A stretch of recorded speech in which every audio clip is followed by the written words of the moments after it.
Olá a todos, sejam muito bem-vindos a mais um episódio da nossa playlist Pessoas Inspiradoras do nosso canal no YouTube, sempre reforçando que todos os nossos conteúdos são desdobrados para o nosso podcast, que é o Parolar Podcast, presente em todas as plataformas, se não todas, mas nas principais plataformas de streaming, como Spotify, como Apple Podcasts, Google Podcasts e por aí vai.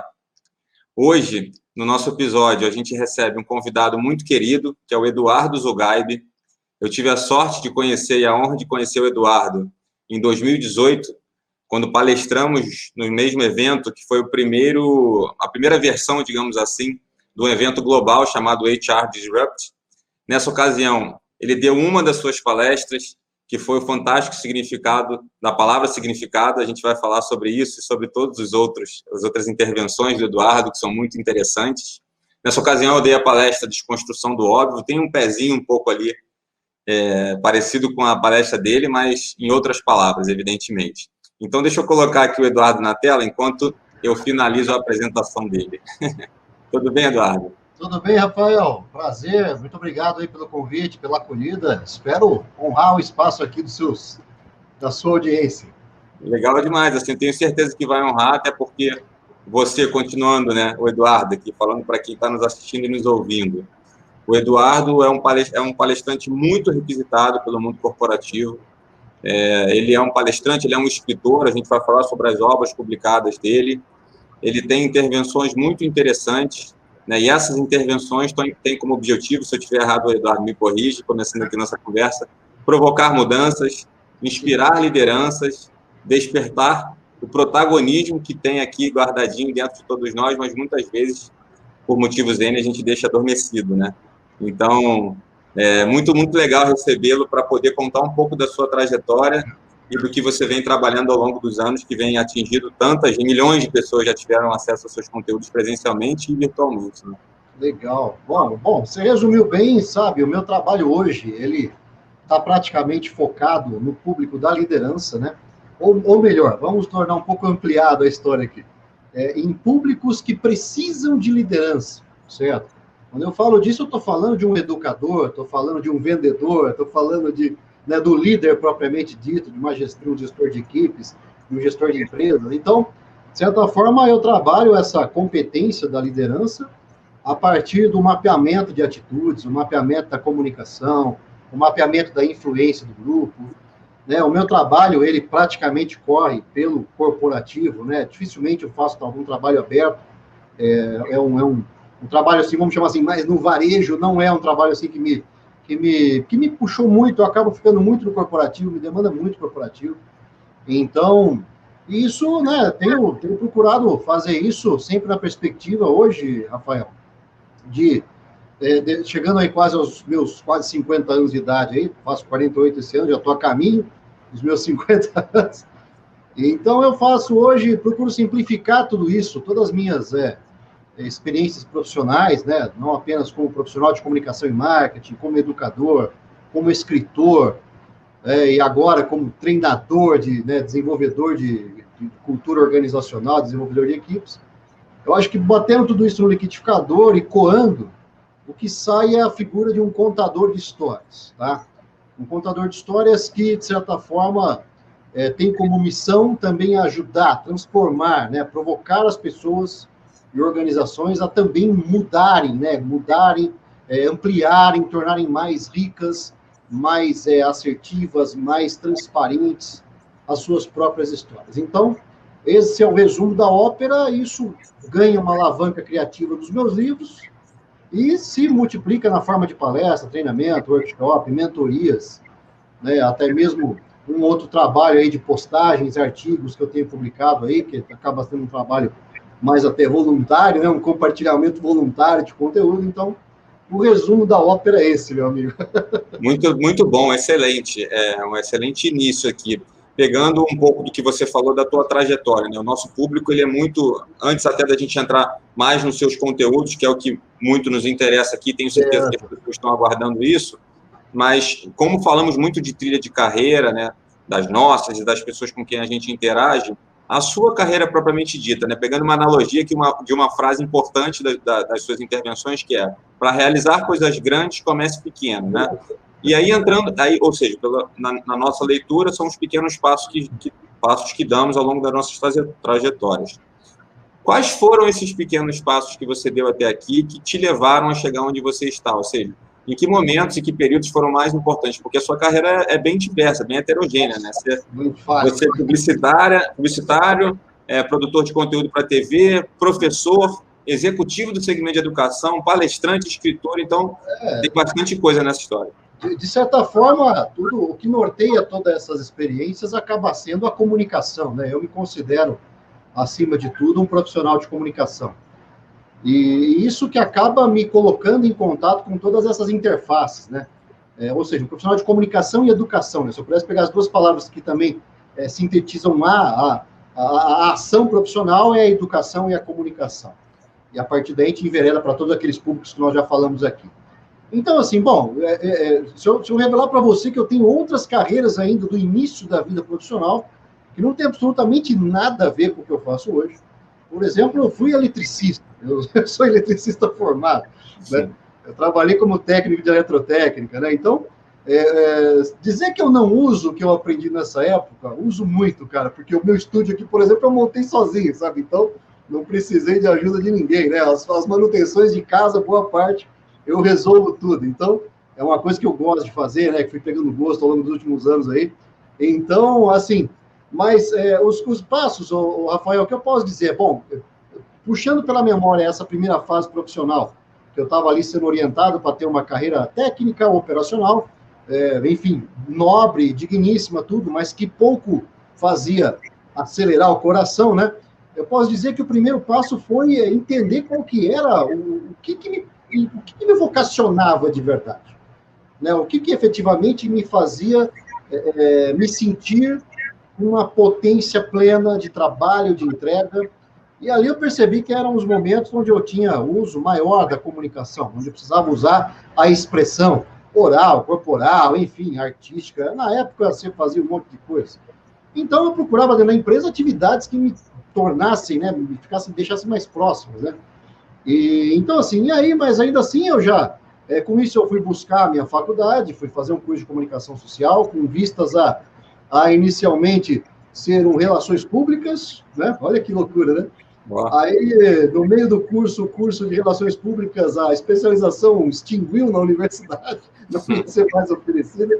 Aí sobrou jornalismo e publicidade, e eu acabei caindo para a publicidade.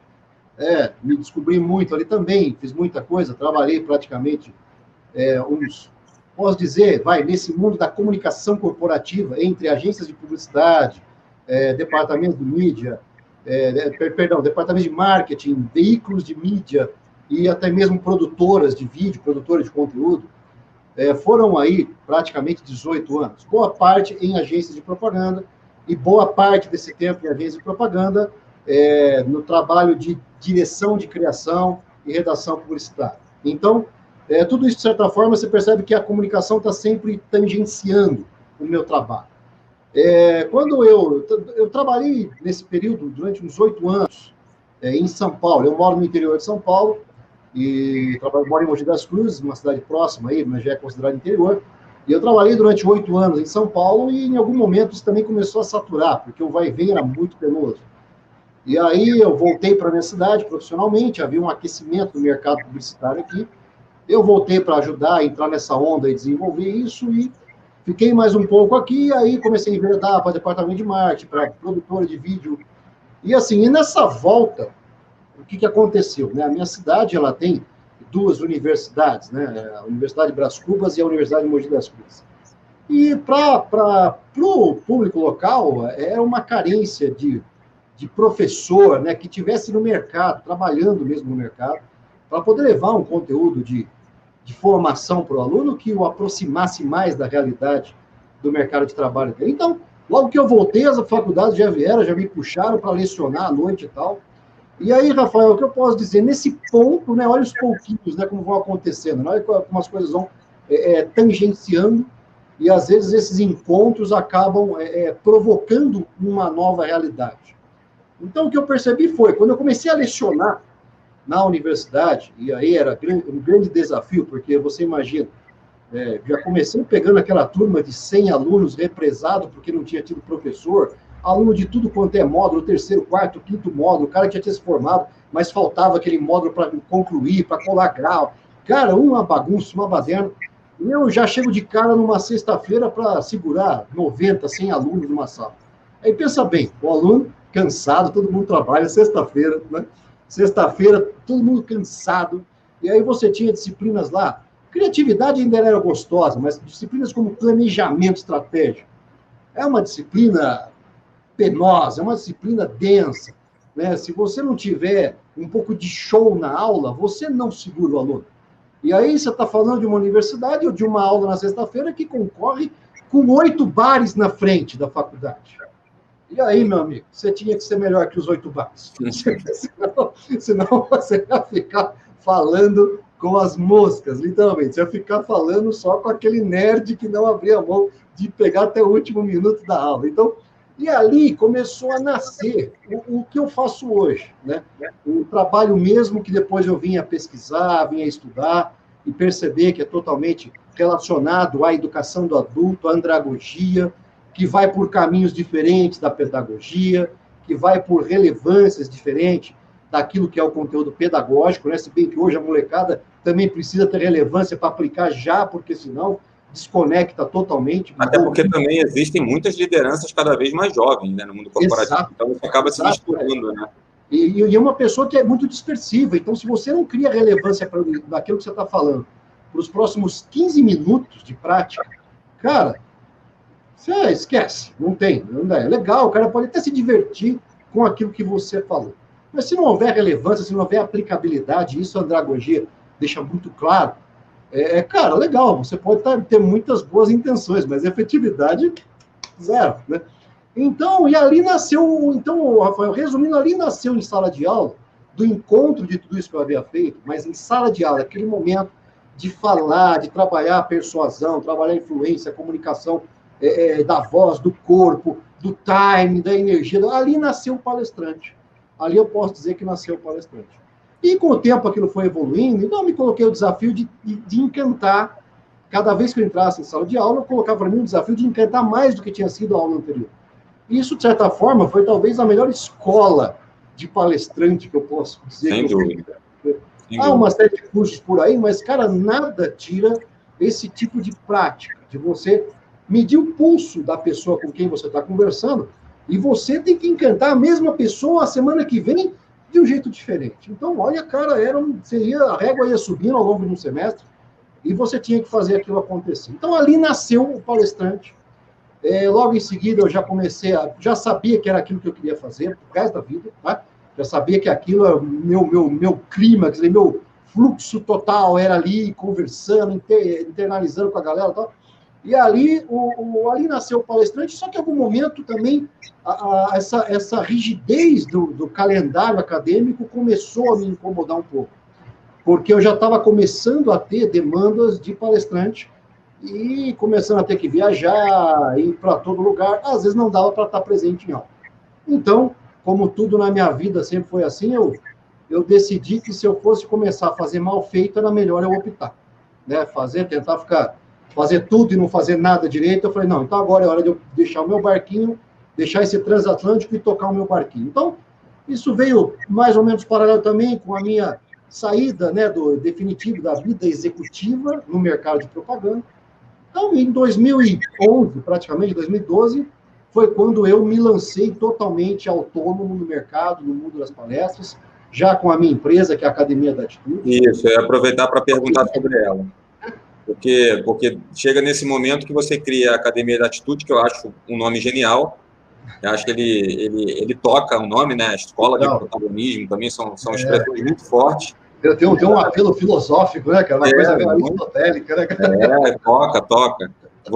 E é provocativo, né? O que efetivamente, para quem ainda não teve a oportunidade de conhecer o seu trabalho, o que efetivamente você faz, como é que se concebem as suas intervenções através da Academia de Atitude? Boa. Bom, através da Academia da Atitude, eu coloco em prática uma metodologia de educação corporativa que nasceu do meu livro A Revolução do Pouquinho. Né? A Revolução do Pouquinho é um livro, eu estou até com ele aqui, deixa eu pegar ele. Tá. Mostra aí, por favor. Esse livro aqui, ele nasceu em 2000, deixa eu pegar um aqui. Ele nasceu em 2014, ele foi lançado em 2014, eu estou trabalhando, inclusive, na revisão e ampliação dele, nesse momento, inclusive. E assim, e aí, ali nasceu o livro, e uma coisa que eu percebi, esse não é o meu primeiro livro, eu tenho outros 3 livros em infanto-juvenis, eu já escrevia para o público infanto-juvenil desde 2006. E aí, em 2014, nasceu a Revolução do Pouquinho, e logo em seguida eu percebi que era o feedback que eu comecei a receber do mercado, do mundo corporativo, do pessoal do RH, do pessoal do marketing, do pessoal que tinha equipe para desenvolver, é que muita gente estava utilizando a Revolução do Pouquinho para desenvolver os funcionários dentro da empresa. Então, isso para mim foi, caramba, né? Eu acho que eu atirei de um lado e acertei coisas maiores aí, né? A minha ideia era ter um livro ali que, sei lá, 2 anos depois já estava velho, né? 2 anos depois ia para a estante, né? Já não era autor de primeira viagem, então você já está com o ego controlado nessa hora, né, cara? O livro vai durar 2 anos, vai para o sebo e vamos tratar de fazer outro logo, né? Tanto que eu venho mantendo essa frequência, né? A cada 2 anos eu venho lançando um livro novo. Então, assim, e aí eu percebi que havia uma possibilidade de trabalho sistematizado nas organizações. A Revolução do Pouquinho, a primeira edição, a gente trabalha ali 21 atitudes. 21 atitudes que foram atitudes que eu mapeei num processo meu pessoal de gestão de mudança comportamental. Mudança de comportamento para melhores resultados.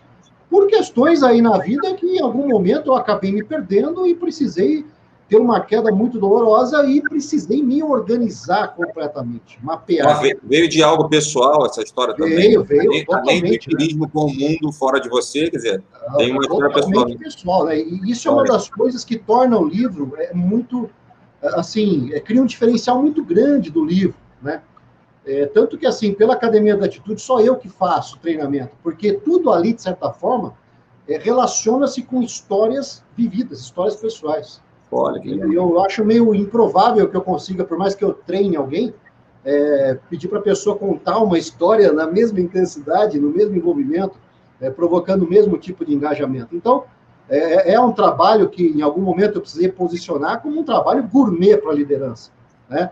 Então, assim, a pessoa quer treinar a liderança, legal. Esse livro é bacana? Bacana. Vamos trazer o autor do livro aqui para conversar com vocês. E aí eu faço todo um trabalho de mapeamento, de necessidades, de desafios, de objetivos, de dilemas que são vividos naquele grupo específico que vai ser treinado, né? E vou confrontando isso, não apenas trazendo, né, à luz os valores daquela cultura organizacional, iluminando eles junto com a equipe, como também espelhando essas 21 atitudes da Revolução do Pouquinho com cada um desses valores. E o resultado é muito legal, porque isso proporciona você não apenas ter discussões extremamente pertinentes com a empresa, relevantes para o dia a dia daquele profissional. É o que eu brinco, que eu acabei de falar, o cara vai sair dali, se ele quiser sair do treinamento já colocando em prática, ele pode sair. Não é aquela coisa, nossa, que legal, que inspirador, um dia eu vou usar isso, cara, eu tenho um pavor disso, porque... Dá exemplos para a gente, então, Eduardo. Por exemplo, eu vou pegar alguns exemplos, exemplos que nasceram, por exemplo, de treinamentos, tá? Eu vou pegar alguns livros de atitudes, que é um produto literário corporativo, que nasceu da Academia da Atitude. Então, só um minutinho. Consegui puxar alguns rápidos aqui. Isso aqui, esses livros aqui são livros que nasceram em treinamentos, tá? Esse aqui é o da Solan Thomas, é um trabalho... Olha qual que era o dilema aqui, por exemplo. Olha o tamanho que isso aqui fica. Isso aqui é tudo produzido em sala. Tudo construído, co-criado a partir das trilhas de atitudes da Revolução do Pouquinho. Então, como que seria o processo? Eu vou fazer um levantamento com a organização. Eu vou primeiro pedir, me dá aqui a sua cultura organizacional, o que é pelo menos aspiracional. Quais os valores que você quer iluminar, que você quer aprimorar, que você quer aperfeiçoar, que você quer deixar instalando na língua da liderança. Legal. Aí tem lá, normalmente, 6, 7, 8 valores, 10 valores. Eu pego esses valores, eu trago. Aí eu também entro no segundo nível de pergunta. Legal, quais os dilemas, quais os problemas que a gente está vivendo dentro da organização? Então, no meio de um treinamento da Revolução do Pouquinho, da Academia da Atitude, vai aparecer até indicadores da empresa. Não vai ser um treinamento escolar da realidade. Então, Em algum momento aparece uma pergunta, por exemplo, assim, pô, o que significa, quando a gente está falando de efetividade, o que significa um NPS, né, que é aquele índice de satisfação do cliente, o que significa um NPS de número 6? É uma droga, é um horror. Então, a gente começa uma discussão em cima, junto com a liderança, ampliando tudo isso. Então, eu vou lá, faço o levantamento do dilema, levantamento do problema, e aí, por fim, eu entro com o terceiro vetor, que são as atitudes da revolução do pouquinho. Que a partir dessas experiências pessoais, e também já da vivência acumulada nesse período com outras empresas, a gente vai construindo histórias e provocando aquele grupo a também construir a própria história dele a partir dali. Então, o resumo da ópera, né? Nasce um livro de atitudes. Esse, por exemplo, né, chama Ponto de Convergência. Qual que era o dilema aqui? Eu tinha duas empresas que estavam, dos mesmos sócios, que estavam entrando, precisando, iriam ocupar o mesmo espaço físico. Empresas de culturas diferentes, apesar de ser os mesmos acionistas, e ali tínhamos culturas diferentes, mas eles iam dividir o mesmo espaço físico por uma questão de otimização do trabalho. Os trabalhos são correlatos, então podem se apoiar mutuamente, e da forma como estava, havia um esvaziamento da própria empresa como um todo. Então, legal, só que você tem pessoas completamente diferentes. Sim. E aí as pessoas vão dividir a mesma planta, e aí, meu amigo, o couro come, entendeu? Aí o couro come. Então, vamos lá, fazemos todo esse levantamento, faço todo esse levantamento com a equipe e tal, desenho as questões, desenho as provocações, e na hora de aplicar, a produção que vai acontecendo ali cria um material que vai ajudar a pivotar essa mudança desejada pela organização. E aí o mais legal da história, né? Aqui, ó, aparece aqui, autores diversos, né? Todos que participaram ali, eles são autores. Todos eles. Todos aparecem como autores, né? Que é uma forma de você, primeiro, engajar o cara na mudança. Tipo assim, olha, você... meter, né? Exato, você não está... Nossa, mas você está questionando... Mas pera lá, mas você ajudou a desenhar isso aqui. Então, vamos... Já que já está começando a se perder, vamos buscar o nosso manual para ver por onde a gente começa. E aqui tem todas as visões, todas as discussões que foram empreendidas ali dentro da sala de treinamento. Então, esse aqui é da Solon Thomas, que tinha esse problema. Esse era da Cobase, né, que eu fiz quando a Cobase, um pouco antes da Cobase começar a disparar esse crescimento violento, né? Hoje está indo para quase 120 lojas. Na época estava com 40, 50 lojas. Então, reunimos os gerentes lá para fazer um trabalho também de alinhamento gerencial. E criou-se um livro de atitude também para ajudar a pivotar as atitudes. Tem esse aqui que é do Visite São Paulo, né? Que é o Convention Travel Bureau, o Bureau de Eventos de São Paulo. Um trabalho muito legal também, que envolveu também, tudo isso aqui, ó, tudo produção dentro de sala, né? Só que envolveu não só o treinamento com o grupo todo, mas também uma mentoria com a liderança, né, com o grupo de líderes, que era um pouco mais, um grupo reduzido, evidentemente, e eram encontros diferentes dos outros encontros. Então, havia um mergulho em maior profundidade lá, buscando sistematicamente tornar esses líderes mais fluidos entre si, evitando clusterização dentro da empresa, né, várias empresas dentro da empresa. Então, tem esse outro aqui, que foi um dos que eu tenho mais dois desses, que foi feito para ALD Automotive, que é o grupo de gestão de frotas da empresa, do grupo Société Générale da França, e tem outros tantos que, esses são os que imprimiram, tem outros tantos que são digitais, né, que o pessoal acabou não imprimindo e ficou apenas no digital. Então, a metodologia da trilhas de atitudes, da Revolução do Pouquinho, ela trabalha nesse sentido, né, buscando mapear valores, os valores da organização, trazer aquilo para a luz, trazer para uma discussão da liderança, tornar isso tangível e percebido, tornar esses valores percebidos a partir das atitudes da liderança, não apenas do balcão para dentro, mas também do balcão para fora da organização. Porque se não houver essa convergência, se não houver essa congruência, né, entre o que o líder é ali dentro, o que é lá fora, meu amigo, o trabalho fica penoso. Por que você acha que hoje, em 2021, né, depois de tantos e tantos anos de existência do ser humano, a gente ainda encontra líderes que se comportam muito mais ainda como chefes do que propriamente líderes inspiradores? Por que você acredita que ainda persiste e até, imagino eu, que vai persistir, em alguns casos, por muito tempo ainda? É mais uma dificuldade da natureza humana, essa história? Eu acho, Rafael, eu até vou fazer um reporte aqui a um artigo que eu publiquei no portal Comunique RH, que é um portal, o próprio nome já induz, né, Comunicação e Recursos Humanos, que é um portal dos países lusófonos, né, dos países da língua portuguesa. O pessoal é lá de Portugal, e lá eles congregam profissionais aí do mercado de RH, do treinamento e desenvolvimento, da liderança, da gestão de pessoas, para falar sobre assuntos assim. E eu acho que essa sua pergunta ela vem muito ao encontro de um conteúdo que eu publiquei lá, onde a gente tenta mapear uma coisa chamada crise, né? Enfim, a gente, por exemplo, a gente fala de que nós vivemos hoje uma crise econômica, né? Quanto tempo você já ouviu falar que você vive uma crise econômica? Eu acho que eu estou indo para 50 anos, acho que eu desde que comecei a interpretar palavras, eu ouço falar que nós vivemos uma crise econômica.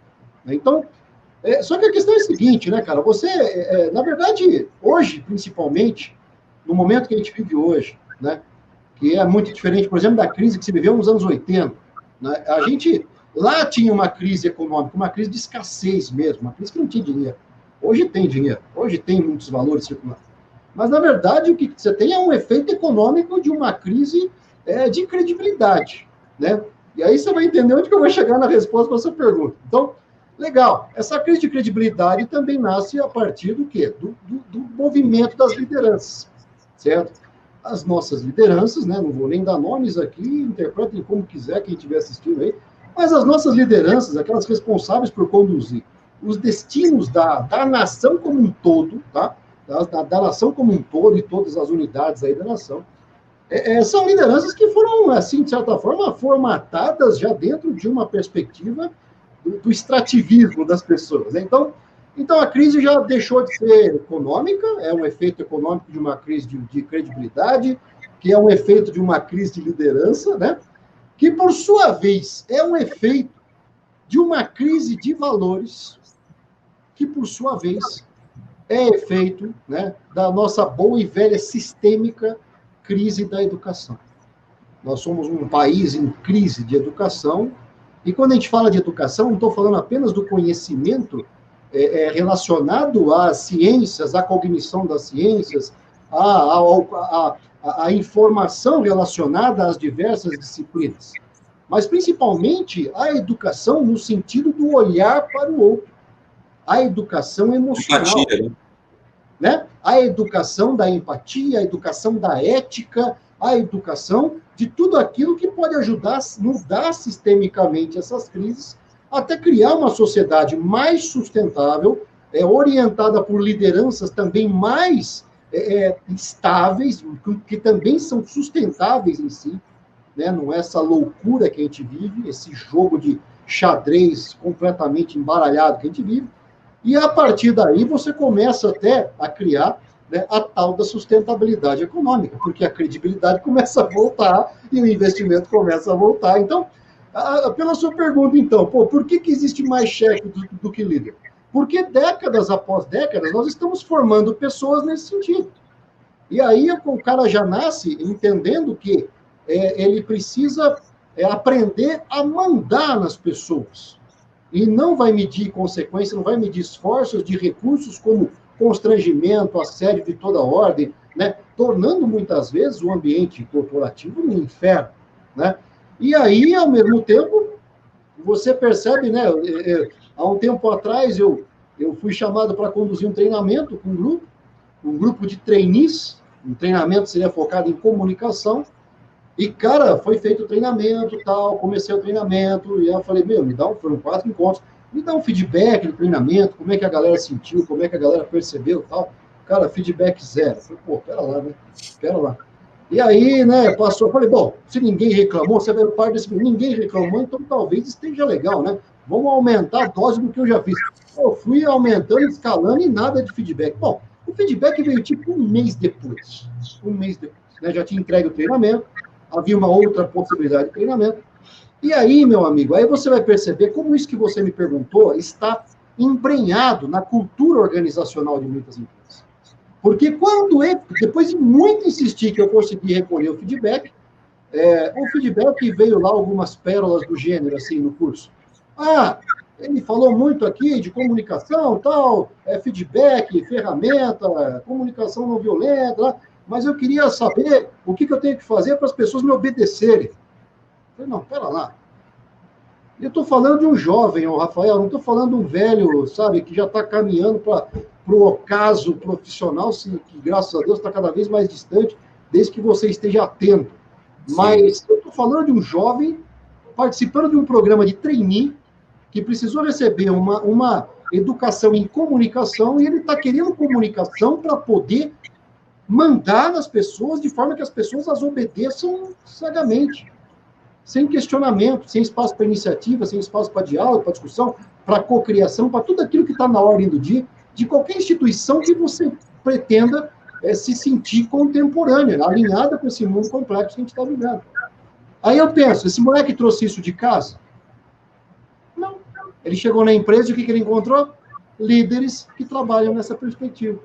E aí, aspiracionalmente, ele olha para esse líder e fala, nossa, o meu chefe, ele toca o terror na galera, ele é um cara pisa mesmo. Pô, eu quero crescer aqui dentro, então, ó, já percebi que tem que ser assim, pronto. Vai reproduzir, naturalmente. A cultura cria os próximos déspotas até a hora que a empresa não se tornar sustentável. Aí é déspota comendo déspota, aí eu já trabalhei em lugares assim, né? Cobra comendo cobra, e o principal tempo que se passava dentro da organização, de quem levava aquilo a sério, era tentando proteger a empresa dela mesma, cara. É uma loucura isso. Nossa, isso é uma loucura. A empresa protegendo ela dela mesma. Esquece cliente, esquece mercado, esquece parceiro, esquece tudo. Protege a empresa dela mesma, porque senão ela afunda.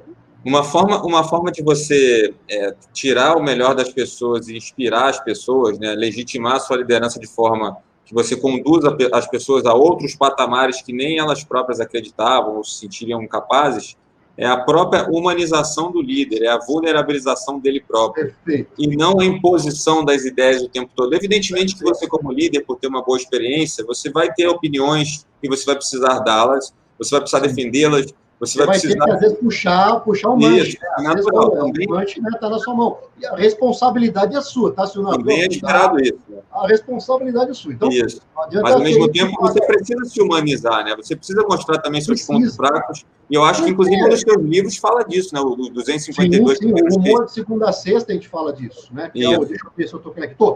Tá Humor de Segunda a Sexta, 252 pequenos textos, né? É esse aqui, deixa eu mudar a luz aqui. Isso. Né? Prefácio de Clóvis de Barros Filho, esse livro aqui, ele fala exatamente da liderança humanizada que tem no humor. Não estou dizendo humor piada, tá? A gente fala humor, a galera pensa em stand-up. Não. Humor enquanto leveza, enquanto estado de espírito, enquanto conexão com as pessoas, enquanto compreensão dos estados de espírito da equipe que você tem com você. Compreensão dos perfis emocionais da equipe que você tem com você. E o líder tem que ter essa presença e tem que ter esse mapeamento, que é extremamente sensível, para poder conectar as pessoas certas nos projetos certos, na hora certa, nos lugares certos, e a partir daí você estimular a autonomia, dar espaço para a iniciativa, né?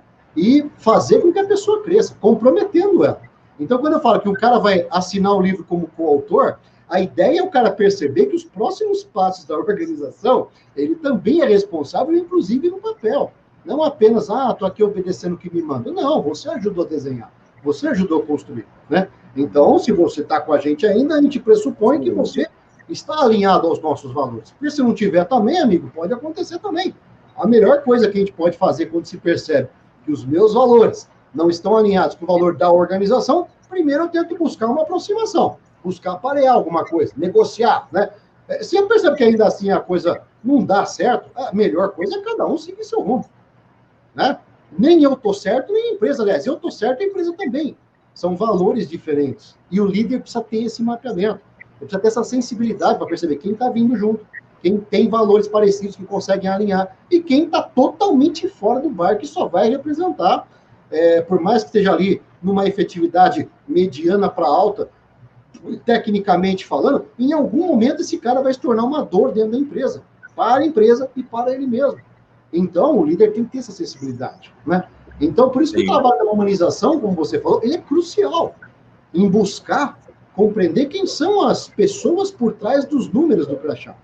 Porque senão, amigo, vamos estar sempre... A começar por ele próprio, né? Muitas vezes o líder não se vulnerabiliza com receio de ser visto como alguém que tem fraco, é desequilibrado emocionalmente. Isso é uma ingenuidade, na verdade, porque todos somos seres humanos e, enquanto líder, quanto mais você se mostrar em sua completude, o liderado tem mais chance de te conhecer mais e te admirar mais. Para o liderado entrar com competências que você não tem, sabe? Então, Eu até brinco, Rafael, eu falo isso, Rafael, parece que, né, nossa, eu sou esse líder.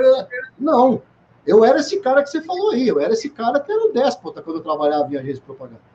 E talvez a minha transformação, e o que ajudou a nascer aí, a parir a revolução um pouquinho, foi justamente essa queda que em algum momento eu tive, porque eu modelava o comportamento de grandes gênios da propaganda, que a gente sabia que nos bastidores era um cão chupando manga, tocava o diabo na galera, não tinha espaço, cara, era todo tipo de constrangimento, todo tipo de assédio moral, então, e a gente, inocente, imaturo, olhava aquilo, nossa, olha como você modela, se né? espelhava como sucesso. Sucesso era enquadrado como aquilo. É assim que tem que ser. Então eu vou começar desde já. Nossa, velho, e a coisa foi escalando de um jeito totalmente torto. Até o dia que eu despenquei desse ego. Despenquei, doeu pra caramba, foi muito sofrido, né? Mas, a partir dali eu percebi, não, eu preciso mudar o meu comportamento, preciso modelar, porque eu não sou assim, eu não trago isso da minha casa. Eu não trago isso da minha casa, eu aprendi isso na rua. Então, eu não trago isso da minha casa. Então, eu preciso primeiro reencontrar aqueles valores mais humanizados que eu sempre recebi em casa, resgatar isso e começar a colocar em prática agora na perspectiva corporativa. Quais atitudes no mundo corporativo, no mundo do trabalho, no mundo das relações éticas, do tecido social que a gente aí sustenta na empresa, no trabalho, na família, quais atitudes ajudam a consolidar isso de um jeito mais nobre, mais bonito, mais positivo, mais gerador de legado, né? Então, e ali, cara, ali começou toda essa reconstrução que gerou o livro A Revolução um pouquinho. Então, quando a gente fala que ele tem uma identidade muito forte com as empresas, é porque tem muita verdade ali, com a mesma honestidade que eu falei para você aqui. Eu fui esse cara. Eu não vi isso, eu vivi a pele desse cara, então eu sei como é que é, eu sei o mal que faz, eu sei o quanto de gente que eu deixei por aí magoada, tá? Várias eu consegui, outras, infelizmente, o mundo separou de uma vez, mas, e aí começou até uma reconstrução, e aí quando eu encontro num grupo de liderança, né, o cara que tá nessa vibe, cara, velho, aí eu falo pro cara, eu tenho uma brincadeira, né, uma frase que eu falo pra turma lá, quando eu percebo que os egos estão muito à flor da pele, né, eu falo, olha, galera, vocês precisam aprender a tirar a cueca de cima da calça, viu? Porque vocês não são super-heróis, sabe? Vocês não são super-heróis, né? Então, tira essa cueca de cima da calça, porque isso vai começar a apertar vocês, tá? Não, imagina, tal, você encontra os caras bicudos, né, cara? Encontra os caras, né? Não, imagina, tá, porque eu sei que eu faço, aconteça, né? Eu falo, olha, você já caiu na vida alguma vez enquanto profissional? Não. Certeza? Não. Tá, então deixa eu te dar uma notícia, cara. Se você não caiu ainda, você vai cair. Nossa, velho, nessa hora o cara fica assustado, né? Porque sabe que eu fiz briefing com a empresa, sabe que eu falei com o chefe dele. Ô, você tá sabendo de alguma coisa? Eu não tô sabendo de nada. Eu não tô sabendo de nada. Você que tem que avaliar. Porque eu posso te dizer, como alguém que já esteve nessa perspectiva sua, liderando pessoas, que é uma questão de tempo para você cair. Independente de você ser um cara bom ou ser um cara ruim, você vai cair. Isso é ser vulnerável, isso é você compreender a vulnerabilidade. Você não é eterno, você não é super, você não é blindado. Você vai cair. Legal, isso é uma realidade. Agora, legal, você já sabe que você vai cair. Na hora que você cair, quem estará lá para te ajudar? Quem estará lá para primeiro te amortecer a queda, para te ajudar a se reerguer? E nessa perspectiva que vocês estão vivendo aí, com esse tipo de liderança, meu amigo, eu posso te dizer, você vai cair e não vai ter ninguém te esperando. A galera ainda vai se aproveitar do seu momento de queda, que você vai estar sem força e vão pisotear você e passar por cima. Certo? Então, né? Então, nossa, eu jogo umas coisas assim e contando sempre histórias pessoais. Sim, né? Porque legitima e mais do que isso, inclusive, você mostra o poder da vulnerabilidade quando você também reconhece que foi assim. De certa forma, você está fazendo... Então, assim, isso cria no próprio trabalho de liderança, Rafael, ele cria uma humanização do trabalho. Fazendo o cara primeiro lembrar que ele é gente também. Lembrar que ele é gente também. Que as pessoas também crescem, saem, criam novas perspectivas, podem até vir a contratá-lo num futuro breve, certo? Então, às vezes o cara está lá sentado numa cadeira que para ele é confortável, né? Porque tem um monte de gente lá para servi-lo, e o cara vive nessa perspectiva sem perceber que está sem uma rodinha na cadeira que qualquer hora ele vai cair no chão, ele vai se esborrachar. Né? E aí, nessa hora, vão te erguer ou vão te chutar? Certo? Então, a gente brinca, né? Eu brinco que é a tal da filosofia bruta, né? Então, é uma coisa muito na cara, muito na lata mesmo. Mas E que provoca, né? trazendo dilemas que são vivos, dilemas muito reais, né? Então, Provoca e faz olhar para dentro. sim, Agora, deixa eu te fazer uma pergunta do milhão que você já deve ter ouvido várias vezes. E você próprio eu deve ter quero o meu feito, milhão, eu quero o meu milhão, irmão. você inclusive deve ter feito essa pergunta muitas vezes para outras pessoas. Para você, qual é o fantástico significado da palavra significado? Essa é fácil de responder, né? O fantástico significado da palavra significado, nós podemos resumir numa palavrinha que esteve na moda aí durante alguns anos, que é propósito, né? Propósito. Você ter consciência do porquê você faz as coisas como você faz, do para que você faz as coisas que você faz, e principalmente do por quem você faz as coisas que você faz. Então, quando você conecta essas três perguntas, e resumidamente o porquê é aquilo que te reporta a sua história, aos seus valores, a tudo aquilo que ajuda a explicar no dia de hoje quem você é. Né? A nossa história serve para isso, né? Ela ajuda a explicar na experiência do hoje quem nós somos. Né? Olha que bacana, olha que coisa filosófica que nem o Cortella vai fazer por você. Eu vou fazer agora. Tá? Então, assim, ó, pensa bem, você, quem que é o Rafael? Eu não conheço o currículo do Rafael, mas eu sei dizer quem que é o Rafael. O Rafael é a história do Rafael vivendo a experiência do hoje. Essa resposta serve para qualquer dia da sua vida. Né?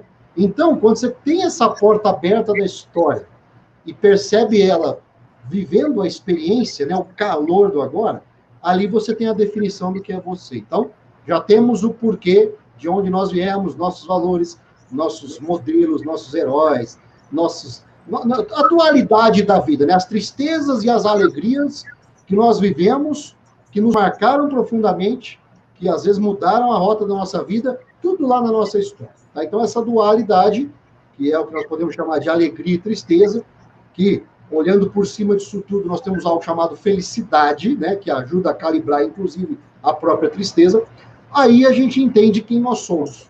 Legal, eu chego no dia de hoje, para quê? Afinal de contas, eu estou aqui, para que eu realizo, para que eu acordo para trabalhar, para que eu trabalho com literatura, para que eu faço palestra, para que, enfim, para que é a experiência do agora. Né? Essa é a experiência do agora. E, por último, o porquê, né? Que é o legado, o nosso legado que vai ficar. Né?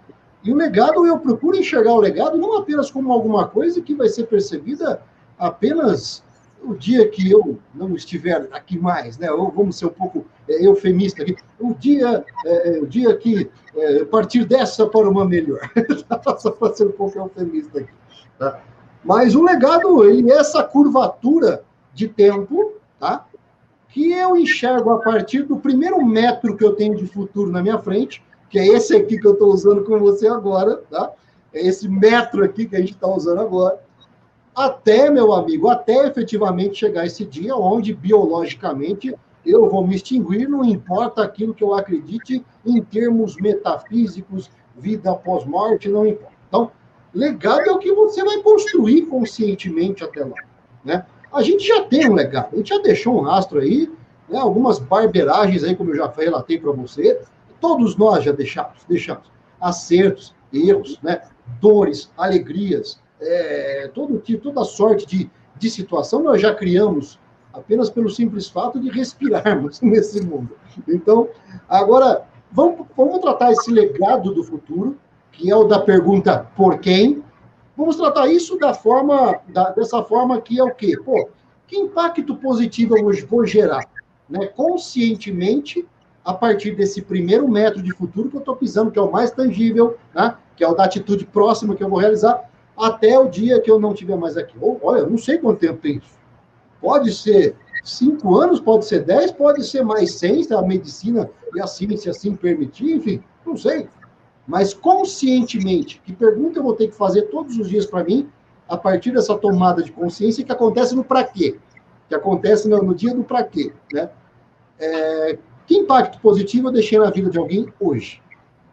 Pode ser um colega de trabalho, pode ser um liderado, pode ser a pessoa que lidera você, pode ser os seus pares na organização. Pode ser num simples encontro com alguém na rua de 3 minutos. Exato, eu ia chegar lá. Né? Um familiar, um amigo precisando de uma ajuda, uma pessoa que você nem conhece, que tropeçou com você, e você percebeu que você podia gerar um impacto positivo na vida daquela pessoa. Então, quando a gente começa a fazer, vamos chamar assim, esse inventário de atitudes, olha como isso relaciona com a evolução um pouquinho. É uma boa expressão. Esse inventário de atitudes no dia a dia, isso é um exercício rápido, Rafael, deixo até aqui para o pessoal de presente isso aí, uma coisa rapidíssima, não tem ciência nenhuma, é apenas um lembrete que você vai fazer todos os dias, a hora que você deitar sua cabeça no travesseiro, antes de dormir. Você faça a seguinte pergunta para si mesmo, em 3 segundos você responde isso. Que impacto positivo eu gerei na vida de alguém hoje? E aí, meu amigo, aí prepare-se você que está nos ouvindo aqui, porque nos primeiros dias, nas primeiras semanas, nos primeiros meses que você fizer essa pergunta, se você cumprir esse prometido, você vai chegar à conclusão que boa parte dos seus dias você passa num movimento de pura tarefação, de puro automatismo. Você não gera impacto nenhum, você apenas cumpre o combinado. Você cumpre o combinado está no contrato, combinado não é caro. Então, a gente... É o que eu sempre falo, quando você foca suas atitudes e ações na expectativa do outro, você tem que ter cuidado com isso, que pode ser que você esteja deixando de fazer o que você pode fazer e esteja fazendo só o que o outro espera. Exato. Então, assim... É o automatismo do comportamento, a robotização do mundo através das expectativas um do outro. Exato. Então, e aí o que acontece, né? E aí, Rafael, aí entra o lado que a gente também tem que olhar esse legado consciente, já que é um legado que você vai deixando diariamente, a partir do dia de hoje, até o dia que você não estiver mais aqui, a gente, aí tem um pouco de egoísmo nesse legado também. A gente também tem que ser beneficiado por esse legado. Lógico que você não vai fazer só benefício para você, mas você também tem que se perceber em evolução, recebendo o impacto positivo das suas próprias atitudes. Né? Ou seja, você tem que fazer parte. E aqui entra o quê? O desejo nosso natural de prosperidade. O nosso desejo natural de crescer, de ser melhor, de aperfeiçoar, de ampliar o conhecimento, de zelar pela própria saúde, de zelar pelas suas relações, de zelar pelo seu tempo. Só estou falando aqui de 4 recursos que são aqueles mais influenciáveis diretamente por nós. Os quais, bem influenciados, geram um 5º recurso em outros tantos, onde nós podemos incluir nesse grupo aí até mesmo o recurso financeiro. Né? Okay. Ele não é um primeiro recurso, ele é um recurso secundário. Né? Então, pensando estoicamente, né, que recursos eu consigo influenciar com aquilo que eu tenho hoje? Minha inteligência, minha saúde, boa parte dela eu influencio. Né? Na parte preventiva, na parte aí de saúde, alimentação, boa parte eu influencio. O meu tempo, o uso do meu tempo eu influencio. E as minhas relações. Se eu não zelar pelas minhas relações, esses 4 recursos, muitas vezes, ou geram o 5º recurso, que pode ser o financeiro e outros campos, ou então, meu amigo, mal gerenciados, acabam de vez. Te jogam numa perspectiva de total falta de reputação e, consequente, total falta de apoio e, consequentemente, total falta de resultado. Porque sozinho nessa vida, como diriam nossos irmãos nordestinos, a gente não consegue ser nem corno. É só pegar a filosofia bruta. Excelente.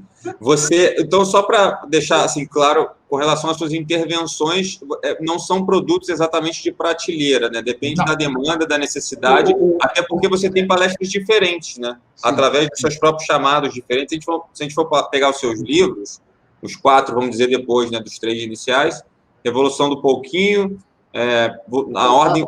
Fantástico significado da palavra significado, aí tem humor de segunda a sexta. Humor de segunda a sexta, e trabalho para toda a vida, que é o mais recente, que é esse aqui, que é um dos conteúdos mais compartilhados, mais pirateados na história da internet, meu amigo.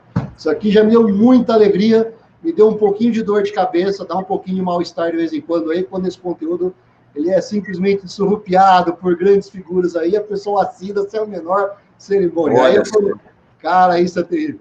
Isso porque a gente começa falando de ética, né? Ou contrassenso do negócio.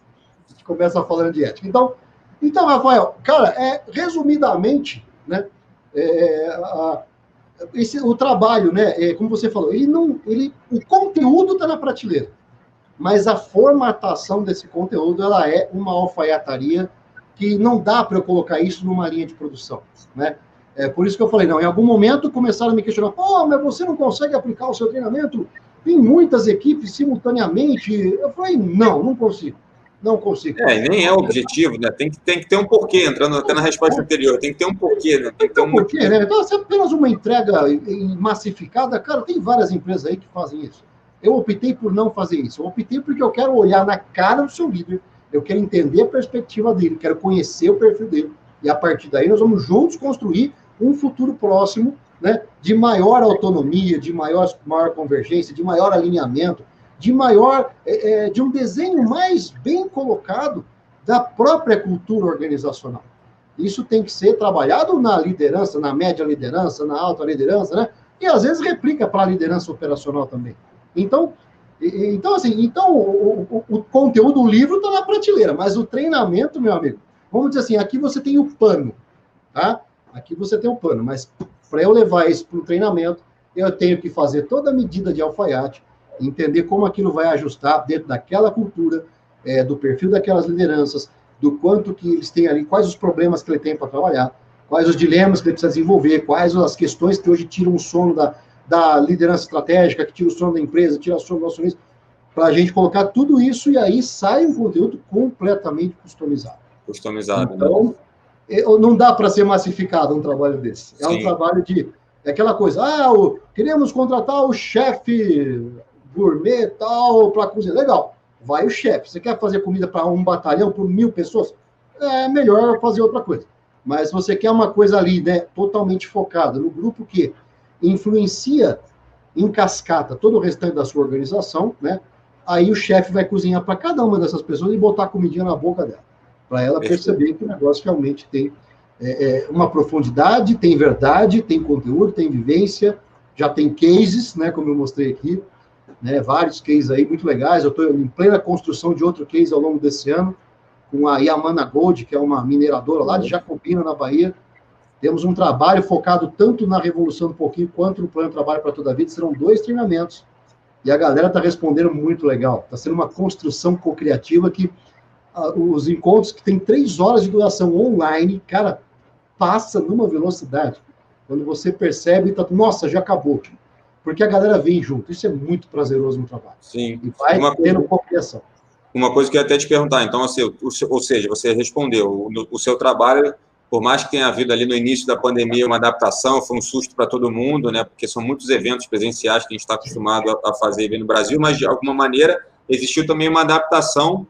E aí existem muitas palestras, muito trabalho de treinamento e desenvolvimento acontecendo virtualmente, né? Totalmente, Rafael. Bom, os últimos 12 meses foram praticamente virtuais, né? Online, né, na verdade.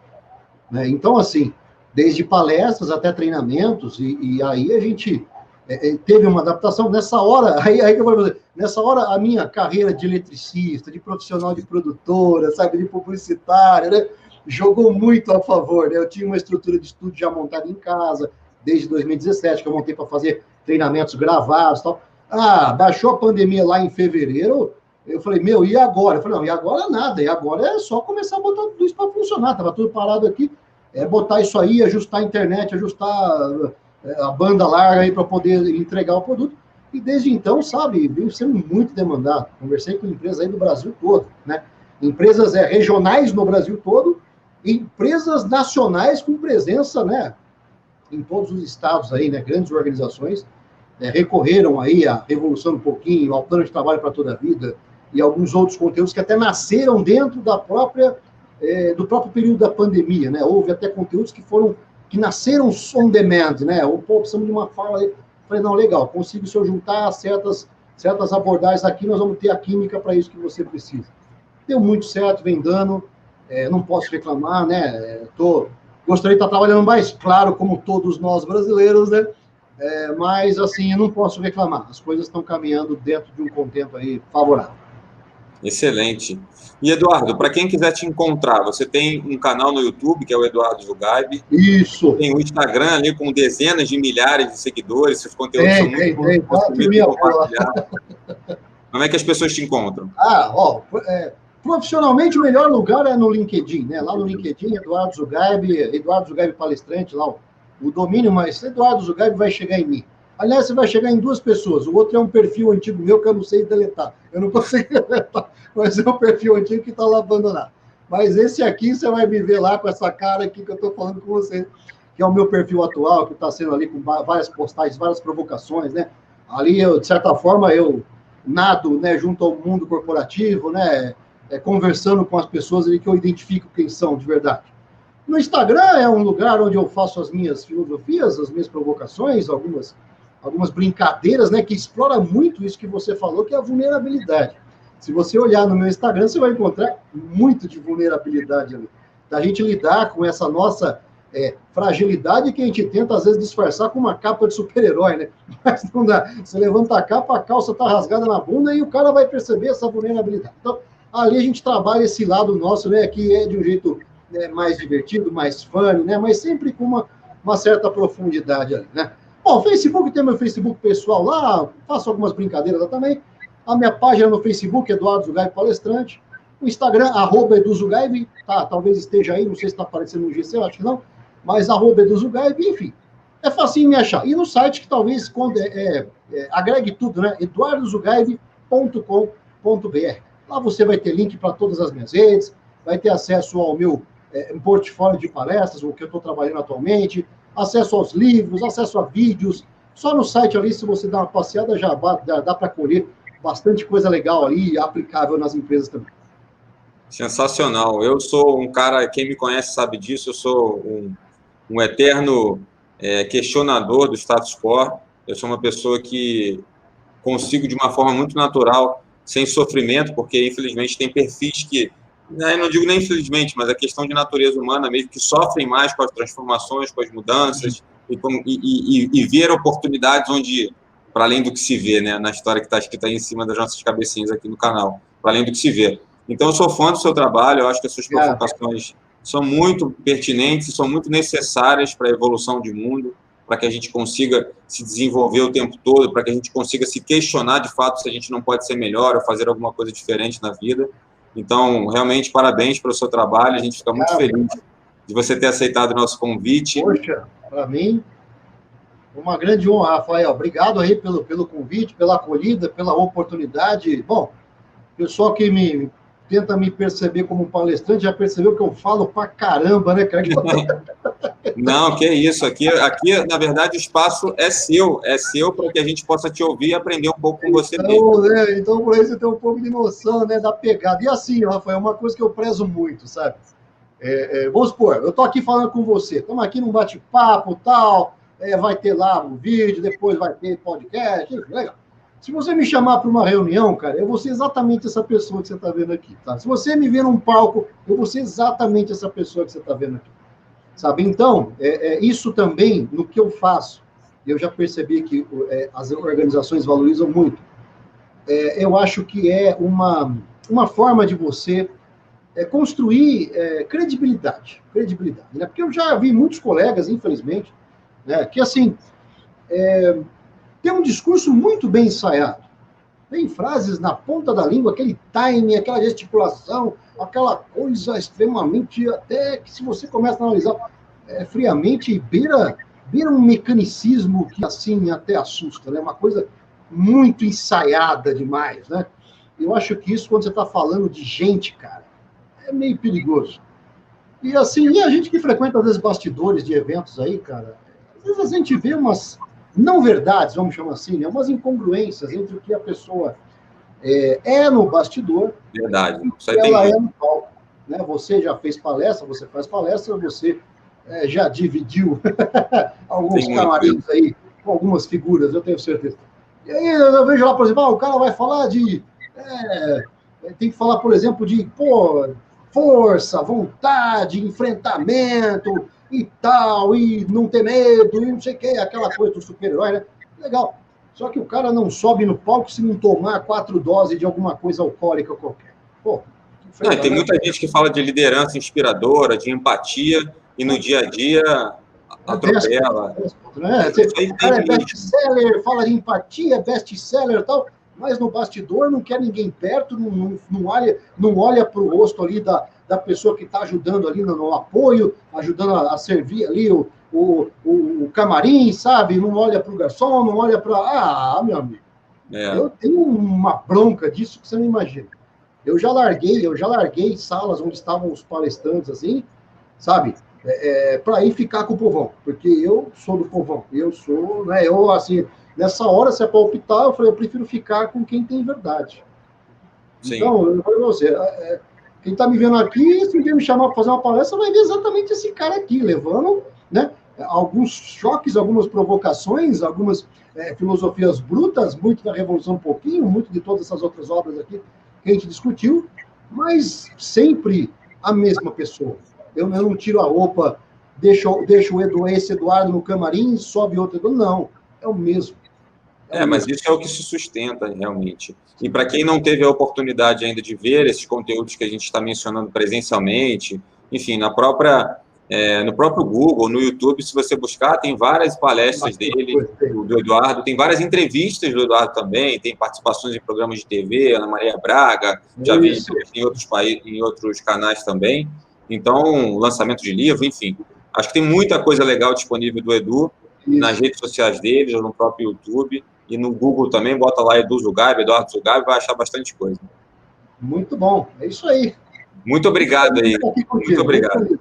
Legal. Muito obrigado pelo seu tempo, pela disponibilidade, pelas contribuições. Tenho certeza que vai falar, a gente falou de legado, esse episódio aqui vai deixar um legado e um registro muito legal para que as pessoas possam acompanhar, consumir, compartilhar também, seja com os colegas de trabalho, com a família, enfim, tem muita coisa bacana que foi falada aqui. E para você que está ouvindo também a mesma coisa, tem o link do Spotify, do Google Podcast, Apple Podcast, fica à vontade para compartilhar, porque não é todo dia que você tem a oportunidade de ouvir essas palavras tão densas aqui. Muito legal.